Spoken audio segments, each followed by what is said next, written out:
BRS ఎమ్మెల్యేలు కాంగ్రెస్లో చేరడంపై మాజీ మంత్రి జగదీష్ రెడ్డి తీవ్ర విమర్శలు చేశారు. పార్టీ మారిన 10 మంది ఎమ్మెల్యేలపై అనర్హత వేటు వేయాలని ఇప్పటికే స్పీకర్కు ఫిర్యాదు చేశామని ఆయన తెలిపారు.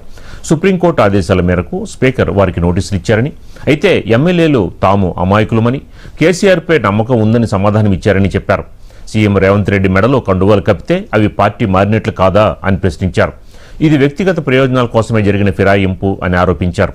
పార్టీ ఫిరాయింపుల చట్టం తెచ్చింది కాంగ్రెసేనని గుర్తు చేసిన జగదీష్ రెడ్డి, ఈ 10 మంది ఎమ్మెల్యేలు కోర్టు ముందు తప్పించుకోలేరని, ఉప ఎన్నికలు తప్పవని, ప్రజలు వారికి రాజకీయ భవిష్యత్తు లేకుండా చేస్తారని హెచ్చరించారు. వారిని దొరికిపోయిన దొంగలు అని ఆయన అభివర్ణించారు. పొరపాటు చేసామని చెప్పి నియోజకవర్గ ప్రజలు, కానీ ఇప్పటికీ కూడా మేము పార్టీ మారలేదు.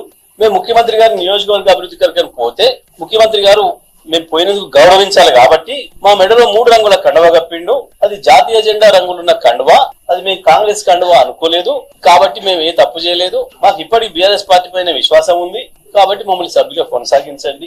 100 ఎలుకలు తిన్న పిల్లి యాత్ర పోయిందన్న పద్ధతుల్లో వారి అమాయకత్వాన్ని నిరూపించుకునే ప్రయత్నం చేసి ఆ ఒక్కరోజు కండువగా ఊపలేదు కదా. ఇంత స్పష్టంగా అవకాశం ఇచ్చిన పార్టీకి, గెలిపించిన ప్రజలకు ద్రోహం చేసి పార్టీ ఫిరాయించి వ్యక్తిగత ప్రయోజనాల కొరకు చెడ్డ పని చేసిందే కాక ఇంకా తప్పించుకుందామని పొరపాటు చేసామని చెప్పి నియోజకవర్గ ప్రజల ముందర ఒప్పుకొని ఆడ కొనసాగదలుచుకుంటే రాజీనామాలు చేయాలి, లేదనుకుంటే వచ్చి ఆ ముచ్చట కేసీఆర్ కాడ పెట్టుకోవాలి ఈ పిటిషన్.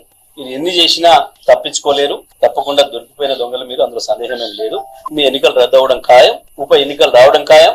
దాంట్లో ప్రజలు మిమ్మల్ని శాశ్వతంగా రాజకీయాల నుంచి దూరం అయ్యేంత పద్ధతుల్లో తీర్పులు ఇవ్వడం కూడా ఖాయం.